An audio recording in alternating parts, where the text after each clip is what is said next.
Matapos ng pagpiestahan ng netizens ang cryptic posts ni Andy Eigenman nitong weekend, kumabig ang aktres. Paglilinaw ng aktres, naniniwala daw siya na hindi siya niloko o ipinagpalit ng asawa sa babaeng pinatutungkulan ng kanyang cryptic posts. Present din daw siya lagi tuwing magkasama ang dalawa. Nag-post daw siya dahil this person betrayed me, encourages my husband to break up with me during every fight. Quote-unquote. Nag-post na rin ng kanyang saloobin ang babaeng foreigner na iniuugnay sa sigalot ng mag-asawa. Sa Facebook, ibinahagi ng Swedish photographer at best friend daw ni Philmar ang kanyang saloobin. Galing ang post sa Instagram account ng babaeng foreigner na ngayon ay naka-private setting na.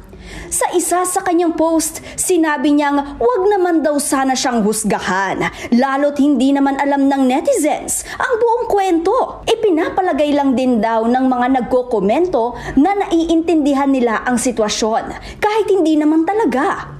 Nitong Sabado, lalong umingay ang issue nang mag-post din si Philmar in Surigao noon. Sa rough translation, sinabi ng surfer na kung ano man daw ang nababasa ng netizen, iyon daw ang totoo. Huwag na rin daw itago dahil mas hihirap lang. Hindi naman malinaw sa post na yan kung ano ang inaamin ni Philmar. Ang lumobong issue na ito ng mag-asawa nag-ugat sa mga larawan ni na Philmar at ng foreigner na nagpa-couple tattoo ng mga numerong 224. Ang ibig sabihin daw niyan, today, tomorrow, forever. Kasunod ng couple tattoo photos na yan ni na Philmar at ng babaeng foreigner, nag-unfollow naman sa IG ang mag-asawa. Wala pang bagong pahayag sina Andy at Philmar tungkol sa issue. Ako si DJ Mama Mia ng FM Radio Manila, umaarangkada sa pagbabalita.